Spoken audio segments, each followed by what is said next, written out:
Welcome back to the channel. As you can see, I've got the plough on the back.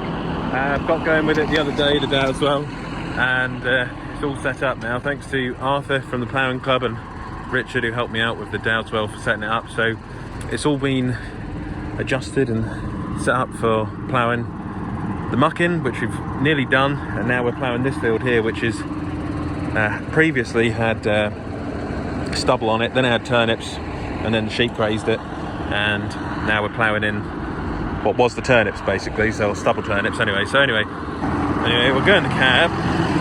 I'll show you how it all goes. But it's working really well. Very pleased with it. Very pleased with this plough indeed. You can see, we'll turn the plough over now. We'll do a couple of runs, and I'll show you how I'm getting on with it. But yeah, it's been my first time ploughing on the farm, and so far it's been going quite well. We did talk about getting the 135 out for this weekend. There's a ploughing match at Kirby K, the ploughing day, and I've got a battery coming to go into that tractor because I gave it to the International. So we'll be taking that out to a plough day soon. And we've got a friend who's got a ransom for plough, which will hopefully go on the back of it. And that'll be ploughing. But anyway, here we go. That beat down the head, and I'm just going to adjust it on the linkage controls, just keep an eye.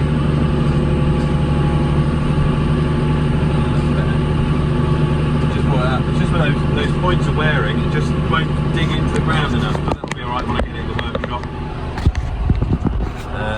As you can see, that's the sort of job we're doing. I thought, press on this farm, lighter land, might do it some good, but to be fair, I mean, you could drill almost near enough straight into that, especially if you have one of those nice combination drills which we saw at the dough show.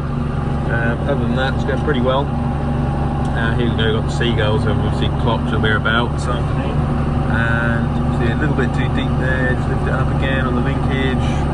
Just try and match it up with the other section. Slow it down a little bit, bring it down to sort of 4K. We did have a lot of rain yesterday, and so I couldn't plough yesterday. In a funny sort of way, when I come back and the ground's wet, a little bit moist, a funny sort of way, I find it helps the ploughing. It just helps it run a little bit smoother off the boards. That top link is shot. I need to replace that. There's a brand new one in the workshop which I'll put on tonight, off the 6R. We found that it's a bit bent, that one. It's seen better days. It's probably done about 6,500 hours when we bought this tractor, so it's done well, that top link. But yeah, we've never ploughed this much.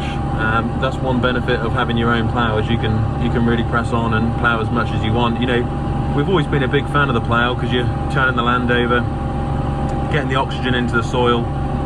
You can eliminate a lot of the compaction as well, bury the trash. The skimmers, we had to drop 2 or 3 holes to get them to work, but they're now working really well. But they really help with the muck as well. And I thought it might bung up a bit on the muck in places, but buried absolutely everything. Just shows, I think, once you set the plough up right, that'll just go, hopefully run a treat. I was, really after one of those Coons, or some of the more modern ploughs, and a few other brands, but a lot of them were knackered, and they were like 15,000–20,000 pounds, and I'll be honest, this was 6,500, and it was half the price, a third of the price of the more modern ones. And it's been really looked after, and I think in a way it was the better buy, looking at it, how it's been working on the farm. And I don't know if it's just me, it was made in 2009, this plough. The steel on it seems really, really solid, and I do just wonder on some of these more modern ploughs whether the steel quality, I've heard a lot of stories of the headstocks ripping off some of these new ones, and it just, again, it's one of those things where the old is gold. It's a bit like the tractors. I know if you're a big farm and you want reliability these days, buy the more modern stuff, I guess, but I think across the board the quality of the new stuff has gone pretty poor, generally speaking. Although you do get a few good companies out there like Shelbourne making some good stuff. We like the Manitou Telehandler because that's working with the livestock all the time. So we try and decide whether we can warrant something up to date. But with the case of the plough, it's a pretty simple system. It's one of those ones you can get away with buying it second hand, and this is a really solid old bit of kit, so it's worked out really well. And the subsoiler was the same thing, the Spalding's flat lift, which I rebuilt in the yard, That'll be coming out in the autumn time to crack the land, and that is also a really good buy. In the end, it wasn't a huge amount, and we rebuilt it, so that worked out a treat. Right, here we go. Split the brakes here so you can just turn a little bit easier at the end. And then the spool's on 14 seconds for the sequence for the plough, so you'll see it just, she swings in first and then rolls over, and then the wheel drops, that's it. And then she just nudges herself back to where that preset position was, and there you go. And then once I get back in the furrow, I'll drop the diff lock on. It's a nice field to plough, this one. It's called High House Field, and it's ploughing really well. We're doing it up and down at the moment just to go with the contours of the ground a little bit better for this year, just as we're starting off with the Dowdeswell. And then when I get a bit more confident, I might go across on a 90-degree angle and alternate it every other year. It's just like on the edge of the field. I try and plough the headlands inwards one year and then plough them outwards on the next year, so that you don't end up with a big old hump basically. Right, I'll drop that down and away we go. I'll put the diff lock on, and when you put it flat out on this tractor, it will sort itself out. It will lower its revs down. Tractors, you know, on the wetter spots here, it's revving up a little bit. You know, we're pushing 1500 revs, 1600, but it's still pretty low. It's the work is quite easy for it. This tractor's, you know, could cope with probably another couple of furrows, to be honest, on this farm, because it's lightish land. Although when you get in the wet spots, obviously you need a bit more horsepower. I think, you know, these 710 tyres, everyone was worried about them being a bit too wide, and it only just covers up that, joins up that furrow. It's pretty close, but luckily, I'll show you now on the controls, on the palm controls for the hydraulics, there's this brown one which is the third spool, and that controls that hydraulic ram over there. And if we operate it, you'll notice we can close the gap. You'll see it moving a little bit, and that's how I've been able to close the gap. So that was a really handy feature to have. It's not vary width, it's manual width, but that is a really nice touch, that offset ram. And also, if you're going down the road, you can just suck the plough in when you're going on road mode basically. I know some of these more modern ploughs, they have like a system where you can butterfly them on the wheel, but for 5 furrows this tractor copes with it easy enough. So yeah, I'm really looking forward to getting the rest of the farm ploughed over the next couple of days, providing we get enough good weather. I know it's going to rain tomorrow, so I probably won't be doing ploughing tomorrow. I'll be doing livestock work. We have got calving going on at the moment as well. We've got lambing and calving going on at the moment as well. And then we've also got the barley, which will be going in very soon. I had the seed delivered this morning.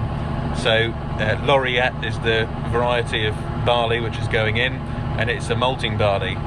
And last year it made the grade for whiskey. So luckily, like with the livestock on the farm, it complements the arable, because we can plough the muck in, increase the organic matter on the farm, look after the soil as best we can, because it's lighter soil, so it's hungry for organic matter, and it works out really well with the livestock. I think if you didn't have the livestock, this farm wouldn't work as well as it works basically.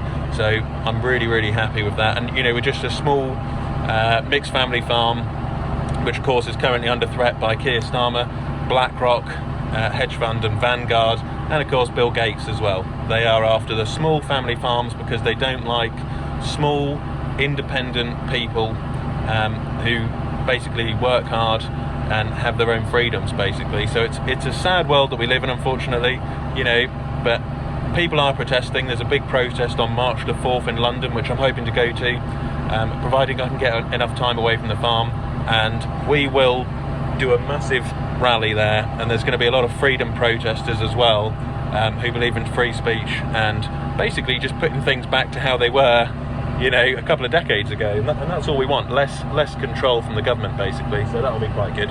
Here we go, coming up to the end of the headland now. We have got the stewardship margin there, so you've got to be careful obviously not to go on there.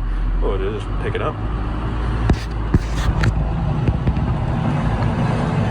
Now we were thinking about having a maybe plough day on the farm, but it's when to do it, whether it's in the spring or autumn. But I'm going to try and find a field to do it on, and people can come down and have a go. It would be nice to see the next generation sort of getting into the ploughing thing, because you know it's an art and it's a skill which needs to be passed on. And I just wonder, you know, all you need is like a small Ferguson or a Fordson Major or something like that, just anything really, and even an old Nuffield with a Ransoms, or get a Ferguson plough, and you're set. You know, if you really want to do it, you can do it. You don't have to have a farm to get into ploughing. As long as you come to the plough days, book yourself in, it is possible. So the Irish are really big into it. I know there's the Irish Ploughing Championships, which is a show I really want to go to. So I'll try and go to that, because I've got to go to see Johnson Brothers in Fintona over in Ireland as well, and maybe go and see Jerry 6420S or 6420. He's another farming YouTuber, great guy. We've got a lovely bit of noise.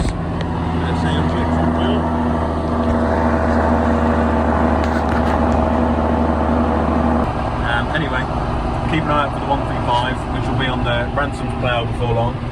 And then we've got the farm manager to go and see for 2025, which will be Trevor, so we're going to have a catch up with him in the week. And then before long we'll be getting some cattle out, because we're heading towards March, April, and then we've also got the spring barley going in as well. So keep liking and subscribing, all that good stuff. Let us know what you think about the plough, and yeah.